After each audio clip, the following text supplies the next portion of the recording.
Hi students. आज हम लोग फिर से एक बार अपने इस ऑनलाइन लेक्चर में मैकबेथ पे फर्दर लेक्चर की ओर प्रोसीड कर रहे हैं। स्टूडेंट्स, हम लोगों ने ट्रेजेडी को समझ लिया, ट्रेजेडी के क्या कैरेक्टरिस्टिक्स होते हैं उसको जान लिया, स्पेशली विलियम शेक्सपियर की ट्रेजेडीज की क्या कैरेक्टरिस्टिक्स होती हैं उसको समझ लिया। इसके अलावा अब हम लोग जो ड्रामा मैकबेथ है, स्पेशली मैकबेथ की स्टडी हम लोगों को टेक्स्ट स्टडी करनी है स्टूडेंट्स। तो अब हम लोग सीधे सीधे टेक्स्ट स्टडी की ओर बढ़ने का प्रयास करते हैं। पिछले लेक्चर्स में हमने ये भी देख लिया है कि किस तरीके से शेक्सपियरियन ट्रेजेडीज के एलिमेंट्स उपलब्ध हैं मैकबेथ के अंदर। Okay, means specially Macbeth as a Shakespearean tragedy means किस प्रकार से शेक्सपियरियन ट्रेजेडीज के जो कैरेक्टरिस्टिक्स हैं, जो एलिमेंट्स हैं, वो मैकबेथ में किस तरीके से उनका एम्प्लॉयमेंट हुआ है, उस चीज को स्टूडेंट्स हम लोगों ने पिछले लेक्चर में पढ़ लिया है। अब आज के लेक्चर में चूंकि हम लोगों को अब टेक्स्ट स्टडी स्टार्ट करनी है, मैकबेथ को पढ़ना शुरू करना है, तो उसके लिए सबसे पहले हम लोगों को उसके कैरेक्टर्स को समझना होगा कि कौन कौन से मेजर कैरेक्टर्स हैं, माने उसमें कौन कौन से रोल हैं। राइट, जैसे कोई फिल्म आप देखते हैं तो उसमें कई नाम होते हैं, विलेन का क्या नाम है, हीरो का क्या नाम है, कौन सा व्यक्ति कौन सा कैरेक्टर प्ले कर रहा है, कौन सा कैरेक्टर परफॉर्म कर रहा है, किसका क्या रोल है। उसी तरीके से स्टूडेंट्स जो ड्रामा है तो उसमें क्या नाम है किसका और कौन से कैरेक्टर का क्या वर्क है, उसमें क्या रोल वो प्ले कर रहा है, ये चीज़ें कहलाती हैं कैरेक्टर्स। ओके, जो अपने डायलॉग्स के माध्यम से सीन की सेटिंग जो बनाए रहता है ड्रामाटिस्ट, उसके अकॉर्डिंग प्लॉट को लेकर के आगे बढ़ते हैं और ड्रामा प्रोसीड होता है, ड्रामा चलता है स्टूडेंट्स। ओके, तो आज के लेक्चर में हम लोग मैकबेथ जो प्ले है उसके कैरेक्टर्स के बारे में जानेंगे कि कौन कौन कैरेक्टर है स्टूडेंट्स। ओके, उसको बताने से पहले मैं ये बता देना चाहता हूँ फिर से आप लोगों को कि ये जो मैकबेथ प्ले है इसमें 5 एक्ट्स हैं। आप जानते हैं कि जो प्ले होता है वो हमेशा एक्ट और सीन में डिवाइडेड होता है। किस में डिवाइडेड होता है? एक्ट और सीन में, ये याद रखिएगा। राइट, एक एक्ट में कई सारी सीन्स होती हैं। क्लियर? तो स्टूडेंट्स, ये जो ड्रामा है मैकबेथ, इसमें 5 एक्ट हैं। राइट, और उन एक्ट्स में डिफरेंट डिफरेंट सीन्स हैं। राइट स्टूडेंट्स, तो इसमें कौन कौन से कैरेक्टर्स हैं, अब हम लोग उसकी ओर बढ़ते हैं। ओके स्टूडेंट्स, तो जैसा कि आप लोग अपनी स्क्रीन पे देख पा रहे हैं, जो मैकबेथ प्ले का पहला कैरेक्टर है वो मैकबेथ स्वयं है। मैंने जैसा कि पहले भी आप लोगों को अपने लेक्चर में बताया है कि स्पेशली जो शेक्सपियर की ट्रेजेडीज होती हैं उसमें शेक्सपियर जो प्ले का हीरो होता है उसी के नाम से ही ज़्यादातर वो प्ले का नाम रख देता है। ओके, तो अगर इसका नाम मैकबेथ है ड्रामे का, तो इसका हीरो कौन है? मैकबेथ ही है। राइट स्टूडेंट्स, पिछले लेक्चर में स्टूडेंट्स मैंने आप लोगों को थोड़ा सा इसकी स्टोरी भी समराइज कर दी थी कि वो क्या है मैकबेथ, क्या रोल प्ले करता है और किस तरीके से अंततोगत्वा उसकी डेथ होती है। थोड़ा सा मैंने समराइज किया था इस चीज़ को। तो स्टूडेंट्स, जो मैकबेथ है वो सेंट्रल फिगर है इस प्ले का। He is the central figure, protagonist, he is the man whom around the plot of the play revolves। Okay, ये वो फिगर है जिसके इर्द गिर्द ही पूरे के पूरे ड्रामे को मूव होता हुआ आप देखेंगे। इसी के आसपास पूरी की पूरी स्टोरी चलती है इस प्ले की। पूरा का पूरा नाटक इसी मैकबेथ के ऊपर केंद्रित है, इसलिए ये सेंट्रल कैरेक्टर है और यही इस प्ले का हीरो है। Right students, Macbeth is the hero of the tragedy Macbeth. Okay students, actually Macbeth एक सेना का जनरल है। राइट, कहाँ का जनरल है स्टूडेंट्स? एक सेना है, और वो सेना किसकी है? एक किंग है, कहाँ का? स्कॉटलैंड का, जिसका नाम है डंकन। राइट स्टूडेंट्स, डंकन नाम का राजा है, कहाँ पर? स्कॉटलैंड में, और उसकी सेना का सेनापति है, एक जनरल है मैकबेथ। राइट, सर्वोच्च पद होता है सेना का जनरल। तो मैकबेथ डंकन की सेना में जनरल है। राइट, और पहले से ही वो ग्लैमिस नाम का एक छोटा सा प्रोविंस है, छोटा सा क्षेत्र है, जिसका उसको थेन का मतलब होता है कि वहाँ का एक तरीके से आप तालुकेदार कह सकते हैं, जमींदार कह सकते हैं, जिसपे एक पर्टिकुलर व्यक्ति का आधिपत्य होता है, लेकिन वो राजा के अनुसार ही कार्य करता है। राइट, तो ऑलरेडी मैकबेथ की उच्च सेवाओं के लिए उसको थेन ऑफ ग्लैमिस बनाया गया है। Right, clear? और वो बड़ा ही सम्मानित पद और प्रतिष्ठा के साथ डंकन के साथ काम करता है। डंकन की सेना के एक अधिकारी के रूप में तमाम सारे युद्ध वो लड़ चुका है। राइट, लेकिन एक बार वो एक कॉर्डर का एक जो थेन है, उसने थोड़ा सा विद्रोह करने का प्रयास किया था, तो डंकन के आदेश पर मैकबेथ वहां जाता है, उससे लड़ता है, उसे परास्त करता है और लौट रहा होता है। तो रास्ते में उसको 3 चुड़ैलें मिल जाती हैं और वो एक भविष्यवाणी कर देती हैं, जबकि अभी डंकन के पास तक पहुंचा नहीं है मैकबेथ, लेकिन उससे पहले ही बता देती हैं कि आप थेन ऑफ कॉर्डर आपको बना दिया गया है। राइट, और आगे चल कर के आप स्कॉटलैंड के राजा बनेंगे। तो जैसे ही वो पहुंचता है जब वहाँ डंकन के पास, तो उसे पता चलता है कि उसको थेन ऑफ कॉर्डर बना दिया गया है। तो उसको लगता है यार, इसका मतलब कि जो चुड़ैलें थी उनकी भविष्यवाणी सही है, क्योंकि मुझे थेन ऑफ कॉर्डर बना दिया गया। इसका मतलब अगर एक भविष्यवाणी सही है तो अगली भविष्यवाणी भी सही होगी और मैं स्कॉटलैंड का राजा बनूंगा। तो कहीं ना कहीं उसके अंदर एक महत्वाकांक्षा की आग जलने लगती है कि अब मुझे इस देश का राजा बनना है। राइट, और राजा बनने के लिए वो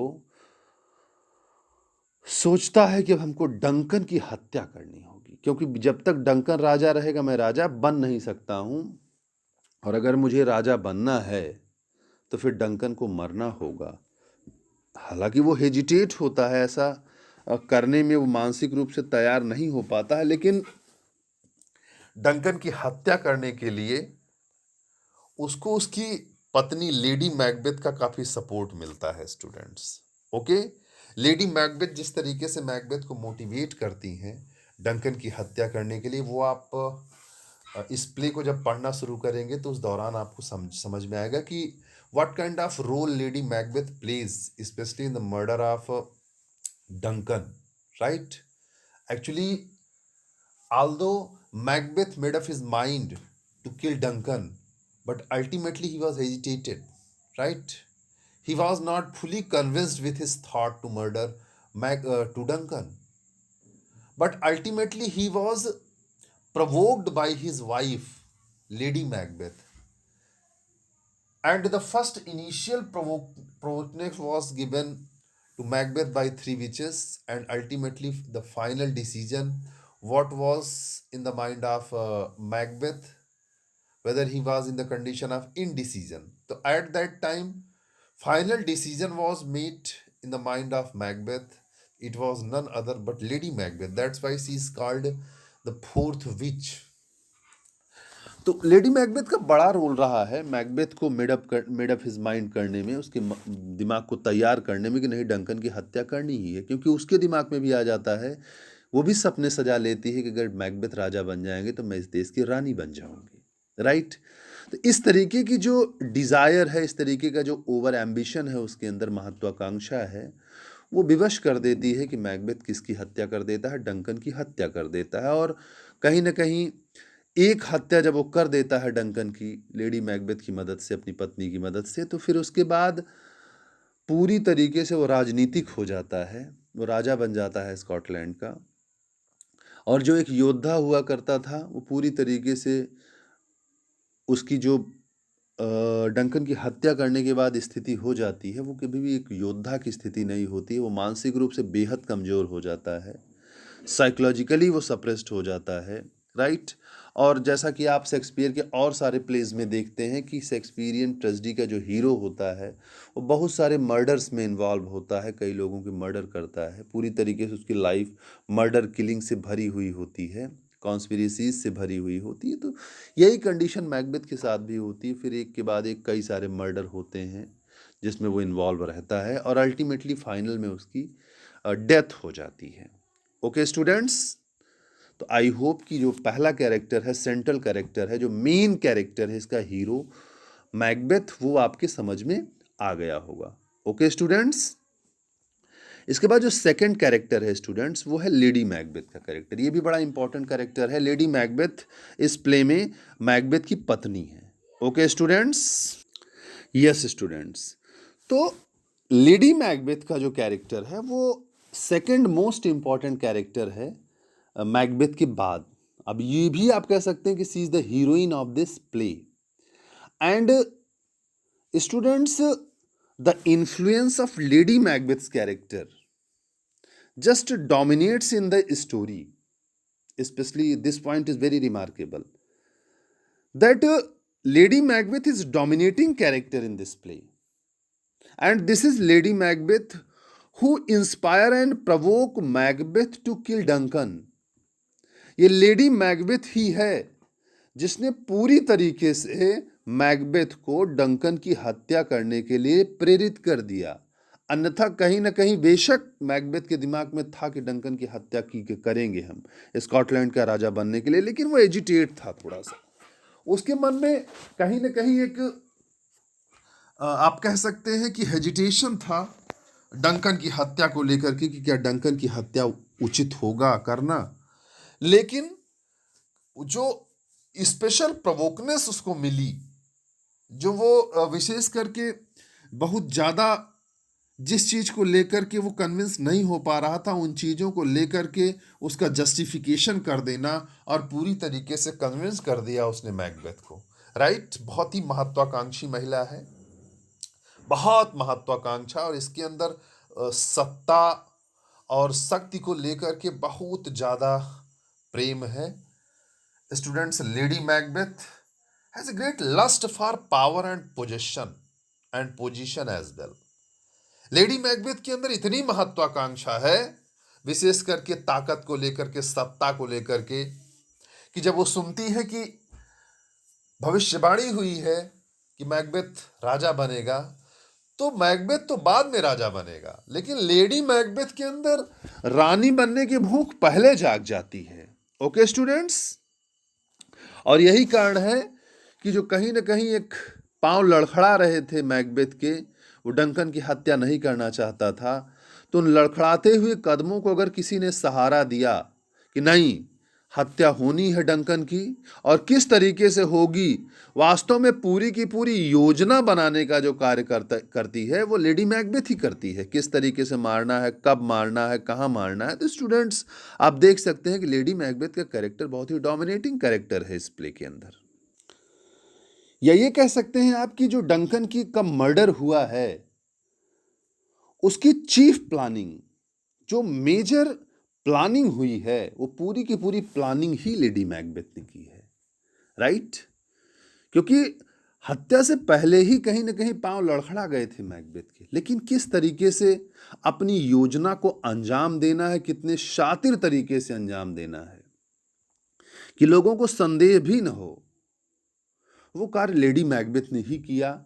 आप ये कह सकते हैं कि हाथ बेशक मैकबेथ के थे डंकन की हत्या में, लेकिन उन हाथों के पीछे जो सपोर्ट था वो पूरी तरीके से लेडी मैकबेथ का ही था। और यही नहीं स्टूडेंट्स, मैकबेथ के ने जब डंकन की हत्या कर दी, उसके बाद भी जो एक मेंटल डिस्टर्बेंस मैकबेथ के अंदर आया है, मानसिक रूप से अस्थिर हो गया है, एक आप कह सकते हैं कि जैसे वो हेलुसिनेशन का जिसका जिक्र मैंने किया था मैकबेथ एज ए ट्रेजेडी पढ़ाते वक्त, जो हेलुसिनेशन की बात मैंने की थी, तो वो एक साइकोलॉजिकल प्रॉब्लम हो जाती है मैकबेथ के दिमाग में। लेकिन उस वक्त भी लोगों का संदेह न जाए मैकबेथ के ऊपर कि हाँ इन्होंने डंकन की हत्या की है, उसको भी अपने तरीके से झूठ बोल करके और अपने तरीके से चीज़ों को जस्टिफाई करने का प्रयास किया था। इसलिए भी बड़ा ही इंपॉर्टेंट कैरेक्टर है लेडी मैकबेथ का। हालांकि स्टूडेंट्स बाद में वो स्वयं भी बहुत ज़्यादा डिस्टर्ब हो जाती है इन चीज़ों को लेकर के, लेकिन वो ड्रामे के लास्ट स्टेज में होता है, वो भी काफ़ी ज़्यादा डिस्टर्ब होती है और अंततोगत्वा सुसाइड कर लेती है वो। राइट स्टूडेंट्स, तो एटलीस्ट वो भी कहीं ना कहीं हेलुसिनेट ही हो जाती है, डिप्रेस हो जाती है। जो एक्ट हुआ है उसको भी एहसास होता है कि in what circumstances Duncan was killed. Right, तो स्टूडेंट्स ये भी बड़ा इंपॉर्टेंट कैरेक्टर है लेडी मैकबेथ का भी कैरेक्टर। और मैं बताना चाहता हूँ कि बार बार जिसका जिक्र मैंने पिछले लेक्चर्स में भी किया है कि लेडी मैकबेथ को ही फोर्थ विच कहा जाता है। राइट, चौथी चुड़ैल, माने 3 चुड़ैल तो वो सुपर नेचुरल एलिमेंट्स के रूप में आई हैं। राइट, जो भविष्यवाणी करती हैं कि डंकन आने वाले समय में थेन ऑफ कॉर्डर बनेगा और स्कॉटलैंड का राजा बनेगा। राइट, तो उन 3 चुड़ैलों ने तो महत्वाकांक्षा की आग को मैकबेथ के दिमाग में जला ही दिया था। सपने देखने लगा था मैकबेथ राजा बनने का, और राजा बनने के लिए उसने डंकन की हत्या कर दी, राजा बना भी। लेकिन 3 चुड़ैलों ने जो आग जलाई थी उसको और ज्यादा भड़काने का कार्य उन 3 चुड़ैलों से भी ज्यादा चौथी चुड़ैल ने किया। उस आग को और भड़का दिया। वो किसने किया? लेडी मैकबेथ ने। इसलिए उन 3 चुड़ैलों के बाद चौथी चुड़ैल की संज्ञा दी जाती है लेडी मैकबेथ को। राइट, ये क्वेश्चन कई बार एग्जाम में पूछा जाता है कि why lady Macbeth is called fourth witch, और who is the fourth witch in the play Macbeth. तो आई थिंक आप समझ गए होंगे कि what was the reason. Means initially those 3 supernatural elements, means those 3 witches, they have just provoked Macbeth, and as they have made prophecy that you will be the king of Cawdor and you will also be the king of Scotland. So the kind of ambition just raised the mind of Macbeth, I will be the king of Scotland, and to fulfill his purpose he has killed King Duncan. Right? But the kind of provokeness he has found in his mind by the prophecies of 3 witches, ultimately it was more strengthened by, given more power to his thought by Lady Macbeth. That's why she is called what students? She is called fourth witch. जो भविष्यवाणियों के द्वारा दिमाग में ambition आ गया था, महत्वाकांक्षा कि हमको किंग बनना ही है स्कॉटलैंड का, इसके लिए हमको क्या करना पड़ेगा? डंकन की हत्या करनी पड़ेगी। तो इस विचार को और अधिक ताकत देने का कार्य लेडी मैकबेथ ने किया था, इसीलिए इसको फोर्थ विच भी कहा जाता है। ओके स्टूडेंट्स, तो आई होप ये कैरेक्टर भी आपके समझ में आ गया होगा। पहला महत्वपूर्ण कैरेक्टर था जो कि हीरो है इस प्ले का, मैकबेथ, और दूसरा कौन है स्टूडेंट्स? Lady Macbeth. ओके, जिनके बारे में मैंने बताया। इसके बाद तीसरा कैरेक्टर है 3 विचेस। किसका कैरेक्टर है स्टूडेंट्स? 3 विचेस। राइट स्टूडेंट्स, तो जैसा कि आप लोगों को शेक्सपियरियन ट्रेजेडीज के बारे में मैंने पहले भी बताया है कि सुपरनेचुरल एलिमेंट्स एक महत्वपूर्ण पक्ष है विलियम शेक्सपियर की ट्रेजेडीज का। चाहे जो ट्रेजेडी आप पढ़ेंगे उसमें आपको सुपरनेचुरल एलिमेंट्स जरूर देखने के लिए मिलते हैं। तो इस मैकबेथ प्ले में जो सुपरनेचुरल एलिमेंट्स हैं उनका रिप्रेजेंटेशन ये 3 विचेस करती हैं, 3 चुड़ैलें। वास्तव में 3 चुड़ैलों की भविष्यवाणी से ही इस पूरी की पूरी ट्रेजेडी की भूमिका बन जाती है। राइट स्टूडेंट्स, वास्तव में जब विजय प्राप्त करके मैकबेथ लौट रहा था, राइट, तो वो अकेला नहीं गया था, उसके साथ एक बैंको नाम का भी सैन्य अधिकारी उनके साथ गया था, बैंको। राइट, और बैंको याद रखिएगा बहुत अच्छा दोस्त भी था मैकबेथ का। राइट, ये जब दोनों लोग गए थे तो वहां से लौटते वक्त एक वीरान सी जगह पर, एक सुनसान रेगिस्तान में 3 चुड़ैलें मिलती हैं दोनों लोगों को और दोनों लोगों को उनके भविष्य को लेकर के कुछ भविष्यवाणियां करती हैं, राइट। वो भविष्यवाणियां यूं होती हैं कि जो मैकबेथ होगा वो थेन ऑफ कॉर्डर भी बनेगा, माने एक जगह का और कॉर्डर उसको बना दिया जाएगा। थेन ऑफ ग्लैमिस वो पहले से था और उसको पुरस्कार में थेन ऑफ कॉर्डर भी बनाया जाएगा और उसके बाद वो स्कॉटलैंड का राजा भी बनेगा, राइट। इसके बाद स्टूडेंट्स आगे चल कर के वो बैंकों के बारे में भविष्यवाणी करती हैं कि you will be not the king but father of king. तुम राजा तो नहीं बनोगे लेकिन राजा के पिता होने का गौरव तुमको प्राप्त होगा, राइट। तो यही वो भविष्यवाणी थी जिसने पूरी तरीके से मैकबेथ के अंदर राजा बनने की जो महत्वाकांक्षा है उसकी अग्नि को प्रज्वलित कर दिया था। और यही कारण है कि इन्हीं 3 चुड़ैलों की भविष्यवाणी करने के ही कारण जो डंकन की हत्या होती है, मैकबेथ डंकन की हत्या करता है। डंकन की हत्या करने के बाद और भी वो तमाम सारी हत्याएं करता है। मैकबेथ को अपने ही साथी जो है वो बैंको अपने ही साथी जो बैंको है उसका बैंको के दोनों लड़कों को मारने का प्रयास करता है। उसको लगता है कि जब अगर मैं राजा बन गया तो इसका मतलब चुड़ैलों की भविष्यवाणी सही हो रही है। अगर मैं राजा बन गया, चुड़ैलों की भविष्यवाणी सही है, तो फिर ये भविष्यवाणी भी सही होगी कि बैंकों के बच्चे राजा बनेंगे। तो भाई अगर राजा मैं हूं तो मेरे बच्चों को राजा बनना चाहिए आगे चल कर के, बैंकों के बच्चे कैसे बनेंगे राजा। तो इसके लिए ना रहेगा बांस ना बजेगी बांसुरी, राइट। बेहतर ये होगा कि बैंकों के बच्चों को भी इसी वक्त मार दिया जाए, उसके लड़के को भी, उसकी भी हत्या कर दी जाए। तो स्टूडेंट्स वो मर्डरर्स को बुलाता है और बैंकों की भी बच्चों की हत्या करवाता है, राइट। लेकिन उस हत्या करवाने में वो विफल हो जाता है, वास्तव में उसके लड़के भाग जाते हैं, ओके।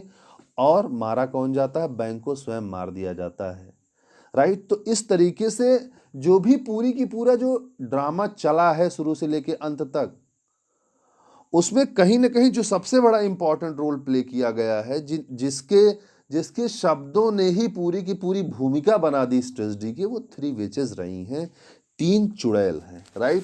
और ये एक्ट फर्स्ट सीन फर्स्ट में ही आ जाती हैं और उसके बाद दोबारा से भी आती है मिलने के लिए मैकबेथ से, राइट स्टूडेंट्स। और उन्हीं की भविष्यवाणी के आधार पर ही पूरी की पूरी आगे की जो घटनाएं घटती हैं वो घटती हैं। अब स्टूडेंट्स यहाँ पे एक चीज़ बड़ी महत्वपूर्ण है कि कितना ज़्यादा रेलिवेंस है 3 विचेस का या सुपरनेचुरल एलिमेंट्स को कितना हम एक्सेप्ट कर पाते हैं ये अलग बात है। बट जो एक मेडिबल बिलीफ थी, जो आप कह सकते हैं 16th सेंचुरी की सोच थी लोगों की, उसमें विचेस को लेकर के, घोस्ट को लेकर के लोगों के अंदर एक स्ट्रांग बिलीफ थी। लोग बिलीव करते थे कि चुड़ैलों का अस्तित्व होता है या कि भूत प्रेत आदि होते हैं, या ये लोग भविष्य को जानते हैं, इनके अंदर सुपर नेचुरल पावर्स होती हैं, कुछ स्पेशल पावर होती हैं। By what they can just watch in the mirror of futurity, वो भविष्य के दर्पण को भी देख सकते हैं क्या होने वाला है, क्योंकि ये सामान्य मनुष्य की जो मस्तिष्क की सीमाएं हैं उससे बहुत अधिक इनके पास ताकत होती है जानने को। तो उस वक्त का जो समाज था, उस वक्त के जो लोग थे, उस वक्त की जो ऑडियंस थी थिएटर की, उसको कहीं ना कहीं बड़ा बिलीफ था सुपर नेचुरल्स में। इसलिए 3 विचेस के माध्यम से विलियम शेक्सपियर ने इस प्ले को आगे बढ़ाने का प्रयास किया है, राइट स्टूडेंट्स। और साथ ही जो उनका एपियरेंस दिखाया है, जिस तरीके से उनका स्वरूप दिखाया है कि उनकी दाढ़ी निकली हुई है, राइट, वो पूरी तरीके से जो एक ह्यूमन बॉडी होती है उससे एकदम डिफरेंट है, उससे एकदम अलग हैं।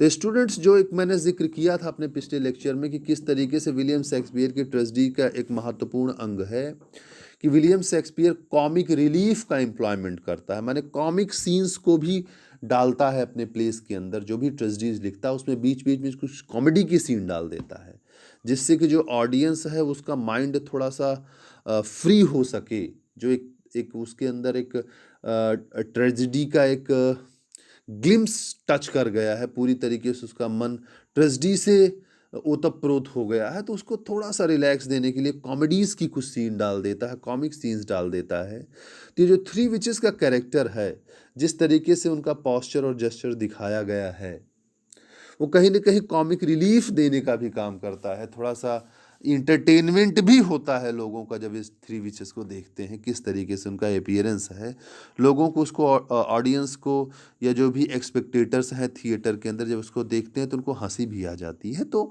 दोनों उद्देश्यों की पूर्ति विलियम शेक्सपियर करता है। एक तो मेडिबल बिलीव्स को लाइव रखता है, लोगों की बिलीव्स के साथ जोड़ता है कि लोगों को सुपरनेचुरल एलिमेंट्स में इतना बिलीफ है, इतना ज़्यादा भरोसा था उस वक्त कि उसको देखना चाहते थे वो लोग, राइट। तो पहला उद्देश्य ये था शेक्सपियर का कि लोग ऑडियंस को हम इंटरटेन करें।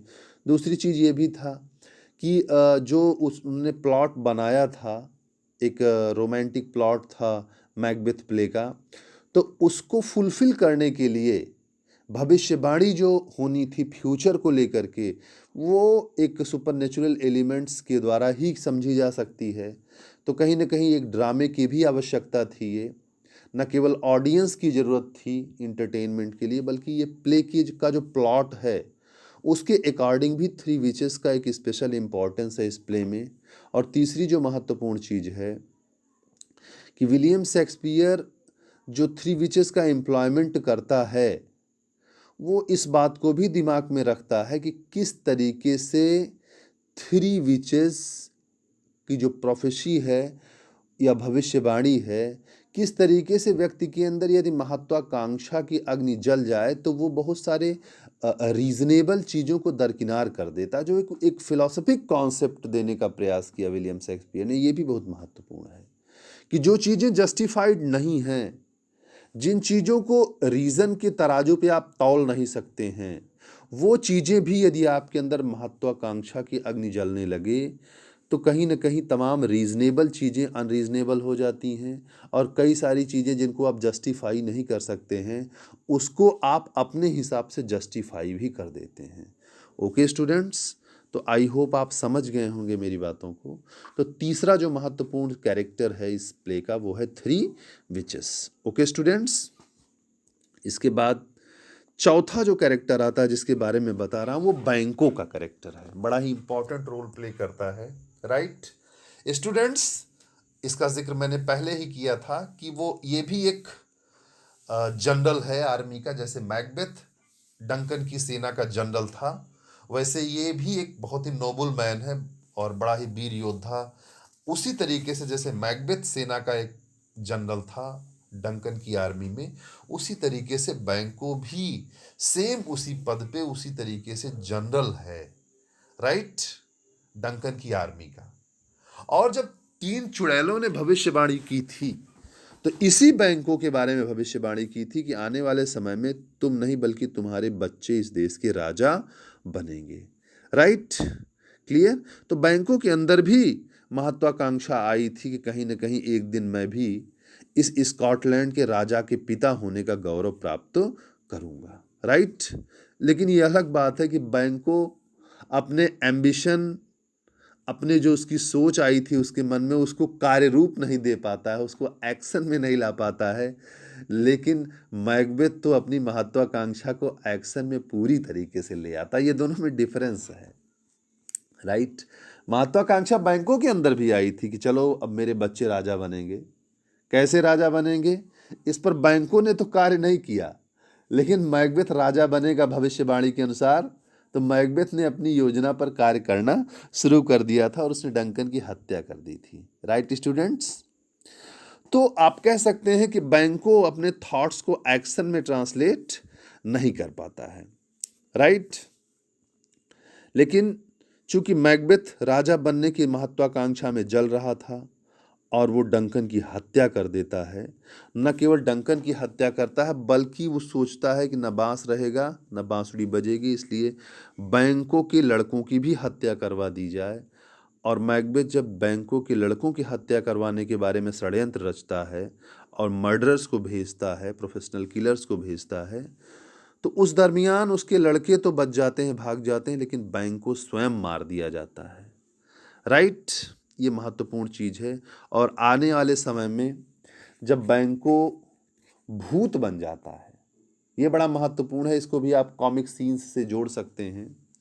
और साथ ही जो सुपरनेचुरल एलिमेंट्स का एम्प्लॉयमेंट होता है विलियम शेक्सपियर की ट्रेजेडीज में, उस रूप में भी देख सकते हैं कि जब इसकी हत्या हो जाती है, अपने घर में तमाम सारे नोबल मेन के साथ मैकबेथ एक पार्टी का आयोजन किया रहता। उस पार्टी में इस बैंको का भूत बार बार आ जाता है और मैकबेथ की आंखों के सामने बैंको भूत के रूप में दिखाई पड़ने लगता है और कहीं ना कहीं बैंकों का भूत ही है जिसने बहुत ज़्यादा डिस्टर्ब कर दिया।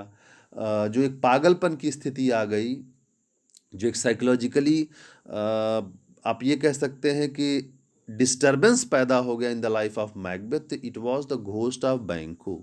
इसी बैंको का घोस्ट है जो पूरी तरीके से डंकन की हत्या के बाद मैकबेथ के दिमाग पर सवार हो जाता है। राइट, आप इनके भी रोल को बहुत ही महत्वपूर्ण समझ सकते हैं। हालांकि पूरे प्ले के दौरान इनका रोल नहीं रहता है, इनकी हत्या भी स्टार्टिंग में ही होती है, डंकन के बाद सीधे सीधे इन्हीं की हत्या हो जाती है। तो ये भी बड़ा महत्वपूर्ण रोल प्ले करता है। ओके स्टूडेंट्स, आई होप आप समझ रहे होंगे मेरी बात।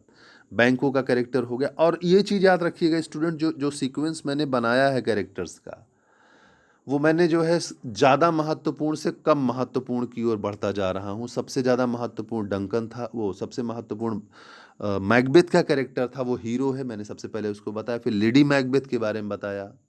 सेकंड जो पोजीशन है वो इस प्ले में वो लेडी मैकबेथ की। थर्ड पोजीशन मैंने आपको बताया वो है थ्री विचेस, बहुत ही महत्वपूर्ण रोल अदा करती हैं इस प्ले के अंदर, उनको मैंने बताया।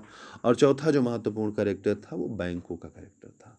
ओके स्टूडेंट्स, तो आई होप आप समझ गए होंगे। इसके बाद जो नेक्स्ट इंपॉर्टेंट कैरेक्टर है वो है किंग डंकन का कैरेक्टर। तो स्टूडेंट्स, जैसा कि मैंने स्टार्टिंग में बताया कि किंग डंकन जो है वो स्कॉटलैंड का राजा है। राइट, और वो उस वक्त मार दिया जाता है, उस वक्त उसकी हत्या हो जाती है जब अपने सबसे विश्वास पात्र मैकबेथ के घर में पार्टी के लिए जाता है। वो भी मैकबेथ के सम्मान में मैकबेथ के घर वो रात्रि भोज के लिए जाता है। लेकिन जैसा कि मैं बार बार बताता रहा हूँ कि चुड़ैलों की भविष्यवाणी ने इस तरीके की महत्वाकांक्षा की अग्नि जला रखी थी किसके मस्तिष्क में, मैकबेथ के दिमाग में। Right, he was continuously burning in the fire of ambition, and this ambition led him to kill Duncan who loves him very much, जो बहुत ज़्यादा प्रेम करता है मैकबेथ को। उसी मैकबेथ के द्वारा ही इस डंकन की हत्या हो जाती है। तो इनका जो कैरेक्टर है वो बहुत सिग्निफिकेंट आप नहीं कह सकते हैं, क्योंकि स्टार्टिंग में ही जब प्ले की स्टार्टिंग होती है तो एक्ट फर्स्ट में ही इनकी हत्या हो जाती है। इनकी हत्या से ही जो पृष्ठभूमि है पूरे के पूरे नाटक की बन जाती है। राइट, क्लियर, याद रखिएगा कि जो डंकन का कैरेक्टर है वो पहला मर्डर है इस प्ले के अंदर। इस नाटक के अंदर जो पहला व्यक्ति है जिसकी सबसे पहले हत्या होती है वो किसकी होती है, डंकन की हत्या होती है। ओके, क्लियर, जिसको दिखाया जाता है स्टेज पे। राइट, क्योंकि युद्ध के दौरान मैकबेथ ने और भी लोगों को मारा है जहाँ से वो लौट रहा है, लेकिन वो स्टेज पे दिखाया नहीं जाता है। स्टेज पे जो मर्डर दिखाया जाता है वो डंकन की ही हत्या की जाती है। और डंकन की हत्या में लेडी मैकबेथ, मैकबेथ और थ्री विचेस का समान रूप से योगदान रहता है, ये ध्यान रखिएगा आप। जो प्रोफेसी होती है वो थ्री विचेस के द्वारा होती है, सुपरनेचुरल एलिमेंट्स जो हैं। इसके अलावा मर्डर करने का कार्य मैकबेथ करता है, और कहीं ना कहीं पूरे के पूरे मर्डर की जो योजना बनाई जाती है वो लेडी मैकबेथ के द्वारा ही बनाई जाती है। तो ये एक महत्वपूर्ण कैरेक्टर है कि जो मेजर रोल प्ले करने वाले हैं इस प्ले के अंदर, उनका जो कार्य है वो इसी डंकन की हत्या पर ही केंद्रित होता है। राइट स्टूडेंट्स, तो this is very important character Duncan. You must know that Duncan is the hero of, is the king of Scotland. Right, ये दिमाग में आपके रहना चाहिए कि यही डंकन है जो कि स्कॉटलैंड का राजा है। ओके स्टूडेंट्स, तो आई होप यहाँ तक आप समझ गए होंगे। इसके बाद जो अगला कैरेक्टर है स्टूडेंट्स वो है मैकडफ का कैरेक्टर। ओके, राइट स्टूडेंट्स, इसके बाद अगला जो महत्वपूर्ण कैरेक्टर है मैकबेथ के अंदर वो है character of Macduff. Very important character students, Macduff's character is very important character. Students, जो मैकडफ है ये स्कॉटलैंड का एक नोबल मैन है, बड़ा ही इंपॉर्टेंट प्रतिष्ठित व्यक्ति है। Right students. लेकिन चूंकि इसके अंदर देशभक्ति की भावना है, ये राष्ट्र के प्रति बहुत ही आप कह सकते हैं कि भक्ति भाव रखता है, ये पूरी तरीके से जो राज्य की एक आदर्श व्यवस्था है उसका समर्थक व्यक्ति है मैकडफ। और जब डंकन की हत्या हो जाती है, मैकबेथ डंकन की हत्या कर देता है। हालांकि ये एक राज था, इसको ओपन नहीं होने दिया था लेडी मैकबेथ ने, तमाम तरीके से इसको मैनेज किया जाता है, लेकिन जो जानकार लोग होते हैं वो चीजों को स्मेल कर लेते हैं।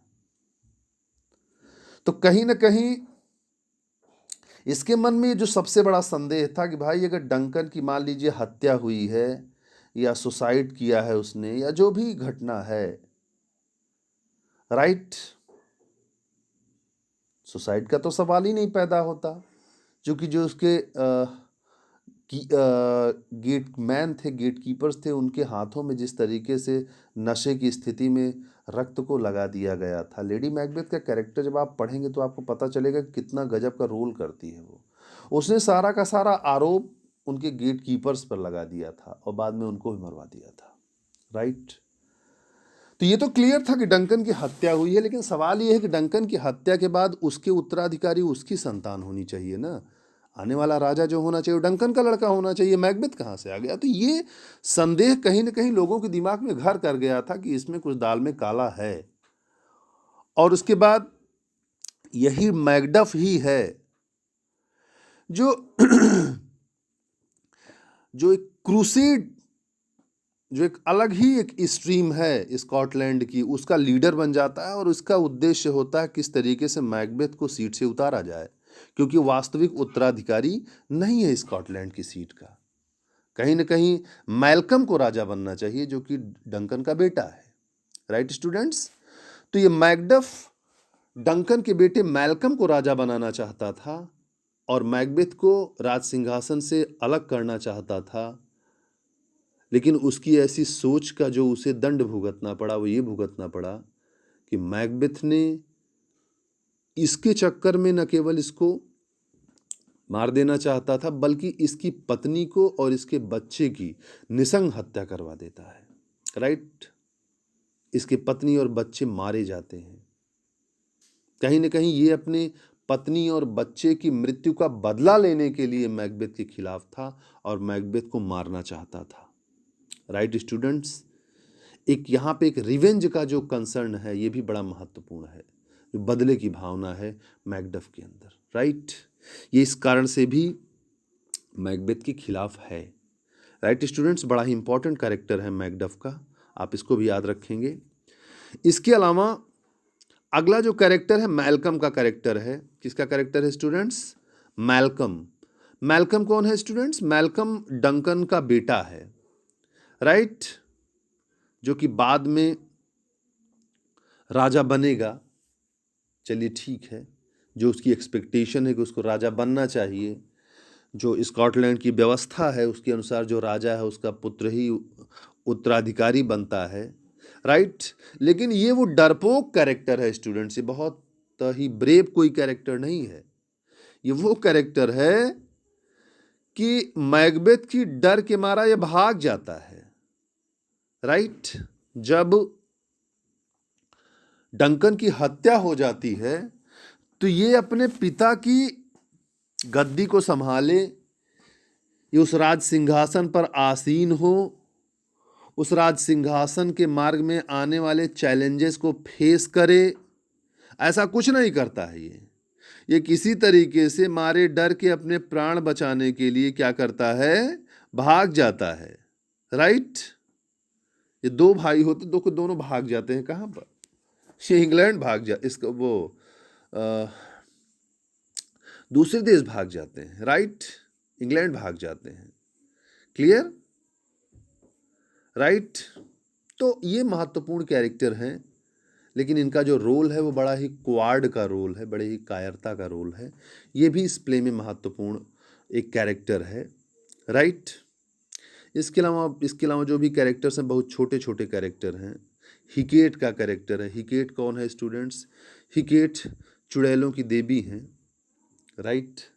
तो जो थ्री विचेस इस प्ले में रोल प्ले करती हैं, आप लोगों ने देखा थ्री विचेस स्टार्टिंग में ही आ जाती हैं और वो भविष्यवाणी करती हैं, जिस भविष्यवाणी पर पूरे के पूरे ड्रामे का जो प्लॉट है वो डिपेंड होता है। तो वो जो 3 चुड़ैलें हैं, उन 3 चुड़ैलों की जो देवी है वो हिकेट है, राइट।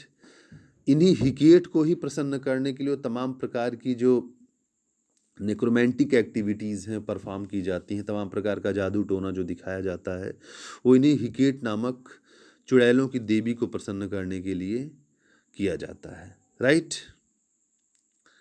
इसके बाद स्टूडेंट्स एक और छोटा कैरेक्टर है फ्लींस का कैरेक्टर, राइट। किसका कैरेक्टर? फ्लींस का कैरेक्टर है। फ्लींस वास्तव में बैंको का सन है, राइट। और बैंको की जब हत्या होती है तो इस फ्लींस को ही मारने की योजना थी, चूंकि ये लड़का है बैंको का और भविष्यवाणी के अनुसार बैंको के लड़के स्कॉटलैंड के राजा बनेंगे कुछ टाइम के लिए स्टूडेंट्स। तो इसलिए जो मैकबेथ के मन के अंदर था वो ये था कि इन्हीं की हत्या की जाए। ये अलग बात है कि ये भाग जाता है, बच जाता है और अंत में मारा कौन जाता है? डंकन मारा जाता है। Okay clear students.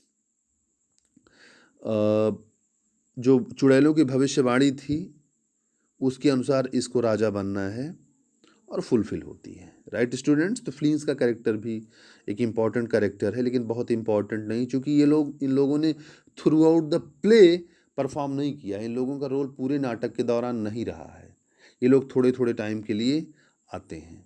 ओके इसके अलावा लेनॉक्स है, ये स्कॉटलैंड का एक सम्मानित व्यक्ति है, राइट लेनॉक्स। रॉस है, ये भी एक स्कॉटलैंड का सम्मानित व्यक्ति है, राइट। एक प्रतिष्ठित पद पे ये लोग विद्यमान हैं, जिनकी सोच और जिनके विचार लेनॉक्स और रॉस दोनों के पूरे स्कॉटलैंड की जो विचारधारा है उसको प्रभावित करने वाले हैं। इनका भी रोल महत्वपूर्ण है इस प्ले के अंदर। इसके अलावा मर्डरर्स का स्टूडेंट्स मतलब ये है कि जो हत्यारे हैं, राइट, प्रोफेशनल किलर्स हैं। ये वो प्रोफेशनल किलर्स हैं जिनको मैकबेथ हायर करता है बैंकों के लड़कों की हत्या करने के लिए, राइट। इसके बाद मैकडफ की पत्नी और बच्चों की भी हत्या करने के लिए इन्हीं मर्डर्स का इस्तेमाल किया जाता है। तो इन लोगों का कार्य केवल हत्या करने का होता है, राइट, जो मैकबेथ के लिए काम करते हैं, मैकबेथ के इशारे पर काम करते हैं, राइट। इसके अलावा एक कैरेक्टर पोर्टर का कैरेक्टर है, राइट। पोर्टर वो होते हैं जो मैकबेथ के घर में गेटकीपर का काम करते हैं, और जब डंकन की हत्या होती है जिस कमरे में, तो उस कमरे के बाहर गेटकीपर का कार्य यही पोर्टर करते रहते हैं, राइट क्लियर। जो कि बड़ा इम्पोर्टेंट स्पीच भी बोलते हैं नशे की स्थिति में उनको, जब वो डंकन की हत्या होती है तो उसके बाहर नशे में इनकी स्पीच बड़ी महत्वपूर्ण है। अब थोड़ा सा स्टूडेंट सरप्राइज बना रहना चाहिए इनकी स्पीच क्या थी। जब आपको हम टेक्स्ट स्टडी कराएंगे तो आप इसको अच्छे से समझेंगे। ओके स्टूडेंट्स, तो पोर्टर का भी जो रोल है वो बड़ा महत्वपूर्ण है, क्लियर। इसके अलावा लेडी मैकबेथ बहुत ही छोटा रोल है, राइट। ये लेडी मैकडफ, ओके स्टूडेंट्स, इनकी हत्या हो जाती है। ये मैकडफ की पत्नी है और मैकडफ जो रिवोल्ट किया रहता है, एक तरीके से विरोध करता है मैकबेथ का, तो उस मैकबेथ के विरोध के चलते लेडी मैकबेथ की हत्या हो जाती है और इसके बच्चों की भी हत्या हो जाती है, राइट। इसके अलावा डोनाल्ड बेन एक कैरेक्टर है। डोनाल्ड बेन जो है वो मैल्कम का छोटा भाई है, डंकन का पुत्र है। ओके स्टूडेंट्स, इन लोगों के रोल बहुत ही छोटे रोल हैं, तो एग्जाम में शॉर्ट या लॉन्ग में ये क्वेश्चन नहीं पूछे जाते हैं, वेरी शॉर्ट में पूछे जा सकते हैं। जो मेजर कैरेक्टर्स हैं इसमें मैकबेथ के अंदर वो आप याद रखिएगा। मैकबेथ का कैरेक्टर है, लेडी मैकबेथ का कैरेक्टर है, थ्री विचेस का कैरेक्टर है और बैंको का कैरेक्टर आप ले सकते हैं, राइट। इतने कैरेक्टर्स को आपको डिटेल में पढ़ना है स्टूडेंट्स, और इन्हीं कैरेक्टर्स के बिहाफ पे, इन्हीं कैरेक्टर्स के डायलॉग के माध्यम से, इनकी लाइफ के इवेंट्स के माध्यम से ये जो प्ले है, जो ट्रेजेडी है, मैकबेथ ही आगे की ओर बढ़ती है। ओके स्टूडेंट्स, तो आई होप कि अब हम लोग पूरी तरीके से टेक्स्ट स्टडी के लिए तैयार हैं and in the next lecture you will study the text of Macbeth. आप लोगों को सजेस्ट करना चाहता हूं कि अगर आप लोगों के पास उपलब्धता हो मैकबेथ प्ले की तो आप लोग अपने पास रखिएगा, क्योंकि नेक्स्ट टर्न पे मैं टेक्स्ट स्टडी आप लोगों को कराऊंगा एक्ट फर्स्ट सीन फर्स्ट से। ओके स्टूडेंट्स, और अगर नहीं भी बुक की अवेलेबिलिटी होती है कोरोना के इस पीरियड में, आप लोग बाहर नहीं निकल पा रहे हैं, तो ऐसी स्थिति में जो महामारी फैली हुई है इससे बचने का अच्छा तरीका है कि आप लोग घरों में ही रहें, और जो ऑनलाइन लेक्चर मैं आपको प्रोवाइड कराऊंगा वो टेक्स्ट के साथ ही प्रोवाइड कराऊंगा। आप टेक्स्ट को इस वीडियो में आप आसानी से देख सकते हैं, अपनी स्क्रीन पे आपके रहेगा। ओके स्टूडेंट्स, तो with this remark I would like to thank you very much dear students, thanks a lot.